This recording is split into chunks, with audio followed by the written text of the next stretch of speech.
doing magic for 21 years, and in 21 years I've decided to do all my own entertainment, all my own jokes, all my own magic. And I started doing the classics though, and one of my favorite tricks, and it still is because it tells such a simple but good story, is the cut and restore rope trick. And it's just like so smart, right? Like you take a piece of rope, you cut it in half, you touch the ends together, they restore. That is easy to understand, that is good magic. But then I began to think, if I really was a magician, how would I do it? I wouldn't touch the ends together. You see, I'd change it. I would do something unexpected. So I'll cut the rope. I'll do the cut and restore rope trick, but I'll do it a bit differently. What I'll do is, first of all, I'll eliminate the need for scissors, because I thought if I was really a magician, I wouldn't need a pair of scissors or a knife to cut the rope. All I should be able to do is imagine that I can cut the rope. And by imagining that the rope is getting cut, it actually cuts right down. It's okay to be amazed, by the way.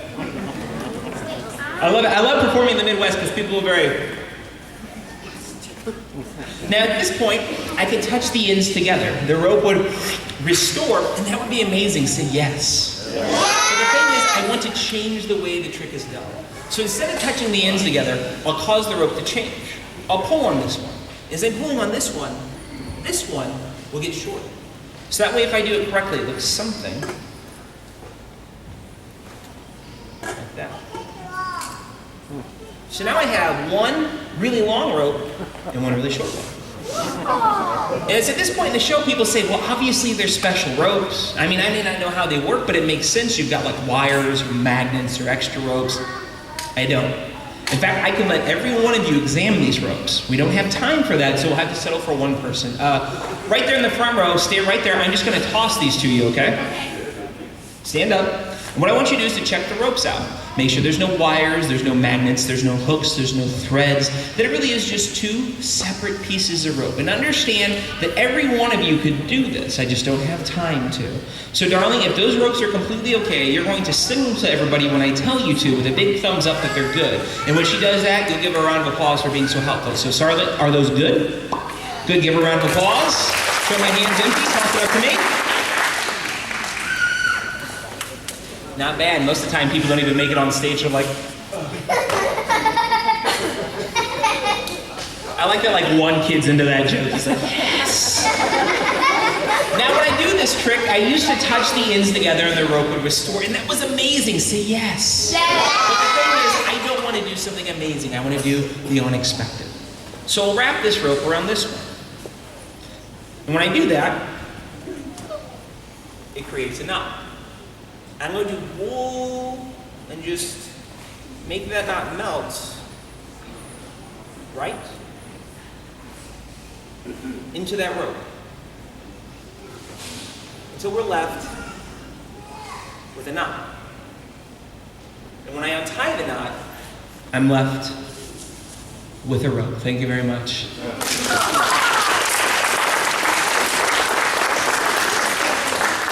Perform one more piece for you. In a second, when I'm doing it, to make sure that you don't think that I'm somehow like tricking you by talking in a certain way and moving in a certain way, I'll perform the piece silently, which some of you are like, thank God. My kids are like, I know. I'll perform it to music, and not yet, but what I'm going to do is do this entire piece. I'm going to create something truly astonishing, and I'll perform it away from the mic with no sleeves.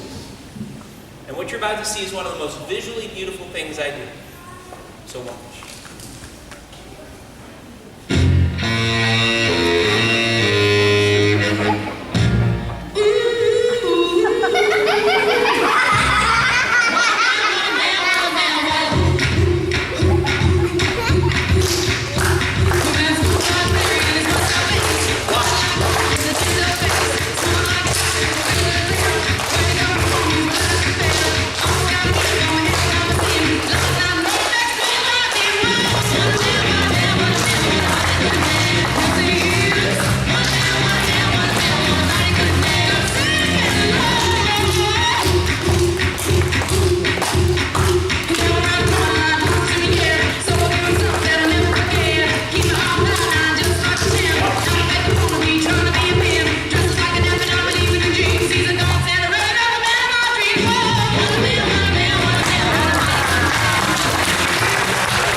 music, people are like, what is this guy doing? And I'm like, amazing stuff. So you guys having a good time so far? Yeah.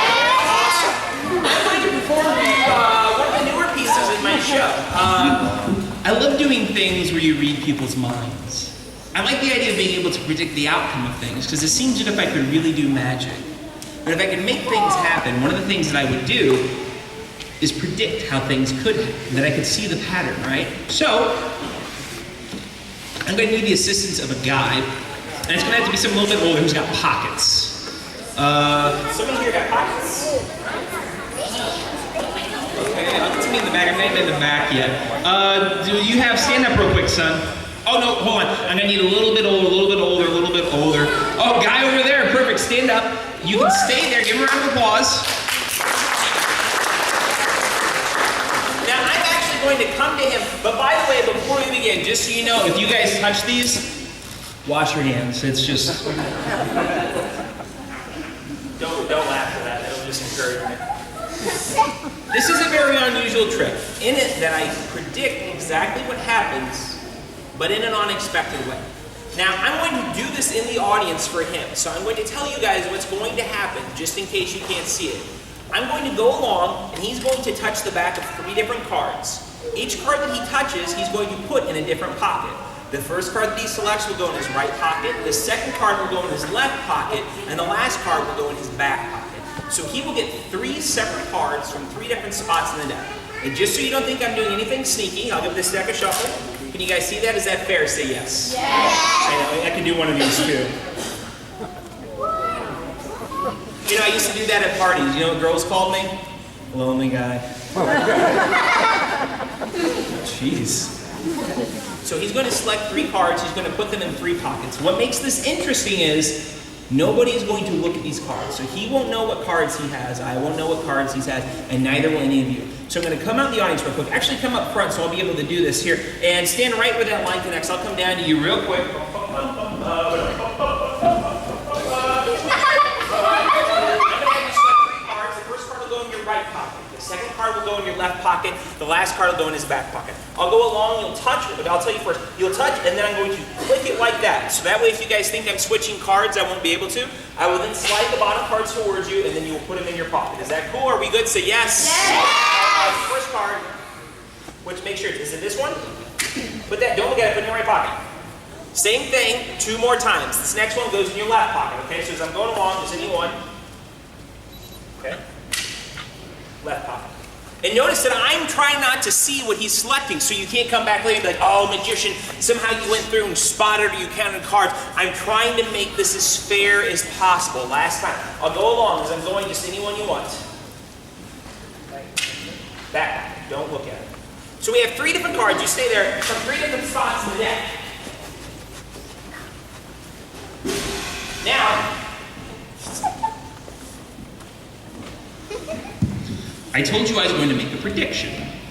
He took a randomly shuffled deck, freely took out 3 different cards, put them in 3 different pockets of his choice. Does everybody agree so far? Yes! Of course, at the end of the show, I'll leave the deck there, so if you want to examine it. In fact, I want to point something out.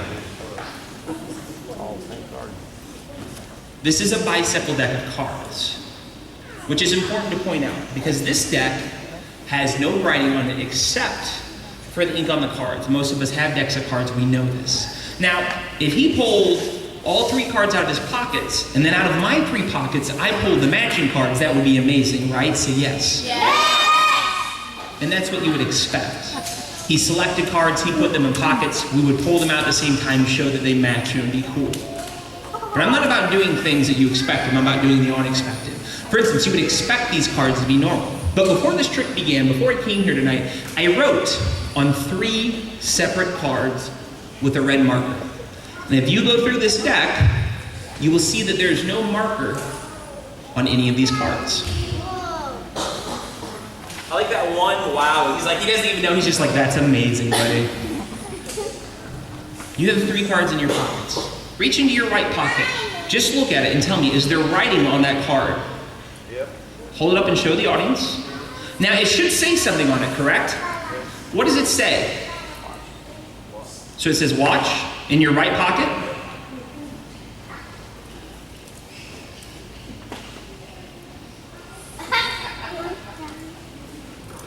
Watch. Reach into your left pocket. Is there writing on that card? Small black purse from his left pocket. Small black purse. We have one more card and it's in your back pocket. Go ahead and get it out. Is there writing on that? It says knife. Watch. And by the way, if there's a knife in my back pocket, you guys better go nuts because that's crazy.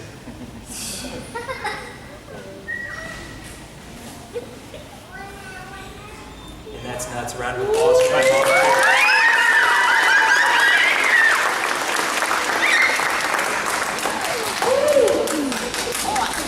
That's amazing, isn't it? All right. For this next trick, I'm going to perform for you one of the very first tricks I learned when I first started doing magic.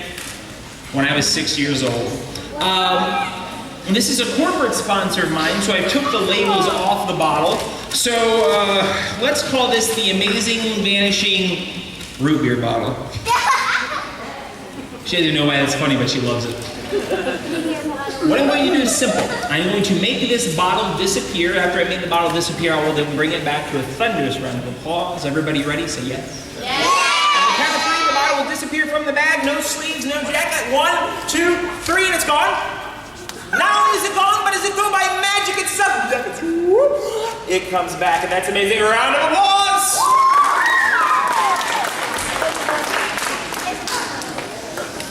Okay, so maybe we're not as amazed by that as some of the other things. I know what it is. You think you know what it is? Well, I was 6. Cut me a break.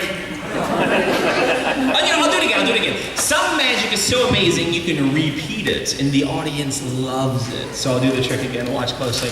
1, 2, 3, and it's gone. Oh my God! It comes back. That's great. Nobody loves it. Most people say, you're just holding it in the bag, and you somehow know it's gone. Show it. Show you? Well, if you guys don't believe me, I'll just go on to the next trick. That's perfect.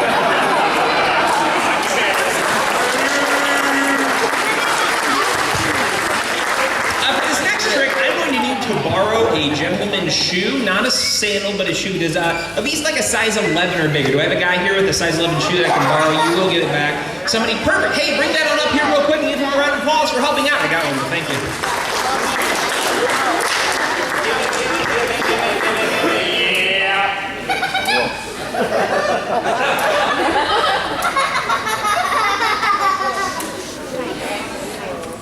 All right.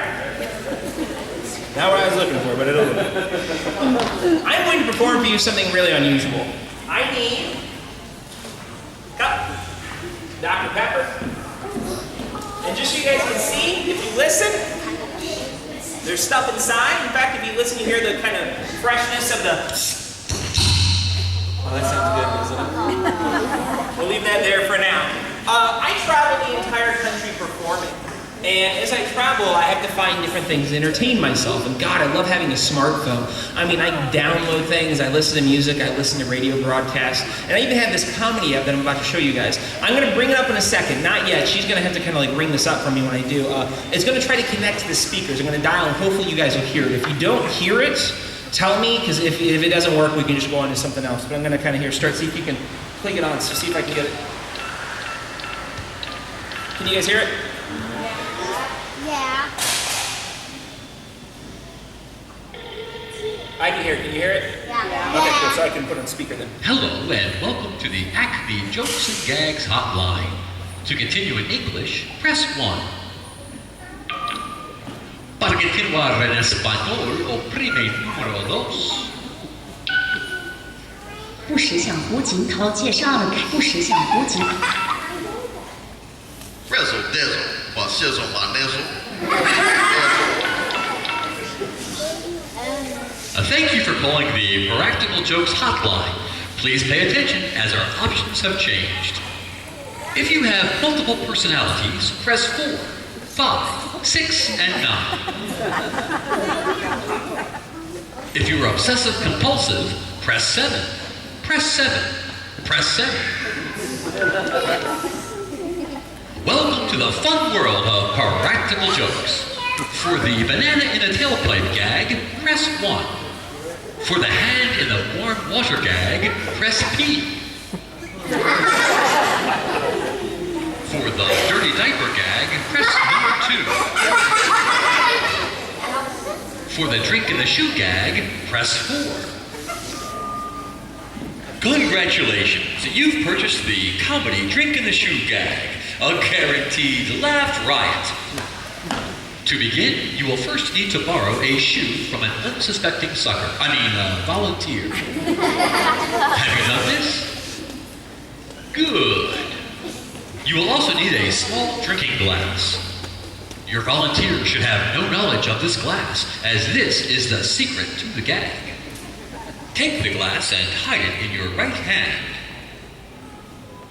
This is called palming. Be sure to keep your hand in a natural position. Now, when your volunteer is not looking, you must sneak the glass into the shoe. This is called sneaking the glass into the shoe. To facilitate this, cause a slight distraction. Justin Bieber. Well, maybe I should have chosen the woman for Practice that. the secret move over and over until you can do it without detection. Pick up the shoe in your left hand. Your left hand. Pick up a beverage of your choosing. Tell your volunteer that you're going to show him an amazing magic trick. Yeah, you know. Now pour the drink into the shoe.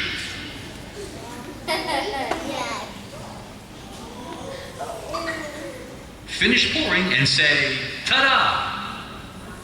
Hey. Now check the expression on your volunteer's face.